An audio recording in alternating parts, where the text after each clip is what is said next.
Hei sahabat pintar daily, apa kabar kalian? Baik-baik saja kan? Akhir-akhir ini banyak orang yang membicarakan ingin tinggal di Mars. Tapi apakah kita bisa tinggal di Mars? Tahukah kalian, Mars bukanlah tempat yang ramah untuk ditinggali, apalagi menganggapnya seperti rumah.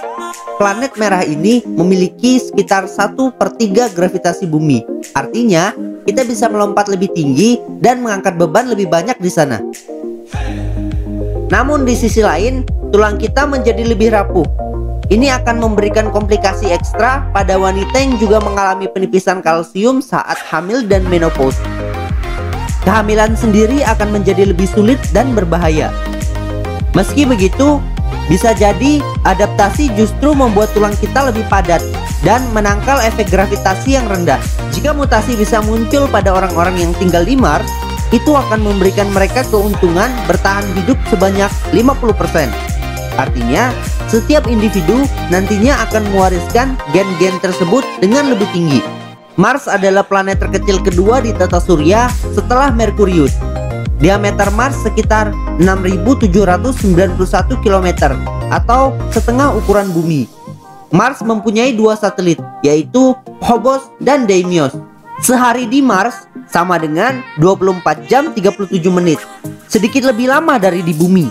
Tetapi setahun di Mars 2 kali dari bumi, yaitu 678 hari. Karena Mars butuh waktu lebih lama untuk mengorbit mengelilingi matahari. Cuaca di Mars bisa sangat dingin, bahkan melebihi planet bumi, karena lebih jauh dari matahari. Di ekuator khatulistiwa, suhu bisa mencapai 27 derajat Celcius. Tetapi di kutub Mars, suhu bisa turun drastis hingga titik terendah, sekitar minus 140 derajat Celcius. Di Mars terdapat gunung berapi terbesar setata surya, yaitu Olympus Mons, menjulang tinggi sekitar 24 km.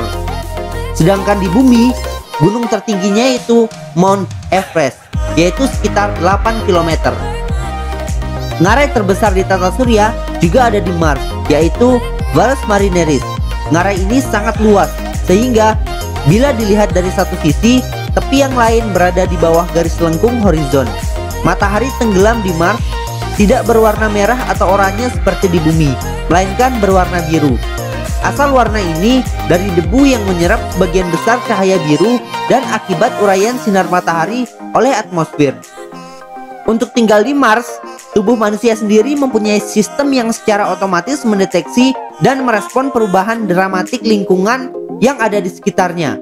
Tapi ada 2 aspek penting yang mesti kita perhatikan ketika hendak mengirim seseorang ke Mars, yakni aspek fisik dan aspek psikis. Aspek fisik terdiri dari kesiapan manusia menghadapi radiasi, adaptasi sistem kardiovaskular di luar angkasa, sistem neurosensori di luar angkasa, adaptasi otot dan tulang, serta potensi rusaknya daya lihat kita di luar angkasa akibat perubahan lingkungan. Tubuh manusia akan mengalami perubahan saat melakukan proses adaptasi. Kekuatan tulang dan otot akan berkurang karena terpancar gravitasi nol dalam jangka waktu yang lama. Dan tubuh akan mengalami kerusakan sel karena proses ionisasi radiasi kosmik. Aspek-aspek fisik ini memang bisa diantisipasi dengan alat tambahan seperti kacamata, ruang bertekanan tinggi, atau pakaian luar angkasa. Tetapi tak demikian halnya dengan aspek psikis. Manusia yang dikirim ke luar angkasa akan mengalami perubahan signifikan, terutama perubahan perilaku dan komunikasi sosial di luar angkasa. Hidup di luar angkasa sama dengan hidup dalam isolasi.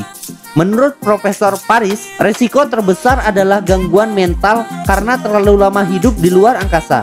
Pergi ke luar angkasa bisa menyebabkan kecemasan, depresi, keterasingan, perasaan kesepian, dan tekanan tinggi akibat pekerjaan. Jika dibiarkan, hal ini bisa mengganggu kerja dan relasi sesama astronot saat melakukan ekspedisi ke Mars. Dampak buruk depresi dan gangguan mental pada tubuh manusia memang bisa sangat berbahaya, apalagi jika terjadi di luar angkasa. Ia bisa menyebabkan kelelahan, insomnia, sakit kepala akut, masalah pencernaan, dan agresi atau kemarahan tak terkendali. Penyebab depresi macam-macam. Hidup di luar angkasa berarti komunikasi terbatas hanya dengan orang-orang itu saja. Beban pekerjaan sebagai astronot juga menuntut konsentrasi tinggi, sementara komunikasi dengan orang-orang tersayang di planet bumi adalah kemewahan yang tak bisa dilakukan setiap hari. Jadi, apakah kita mau tinggal di Mars atau tidak ya? Semua tergantung kalian. Untuk mendukung kami tetap berkarya, jangan lupa lakukan subscribe, like, komen, dan share video ini kepada teman-teman kalian. Oke?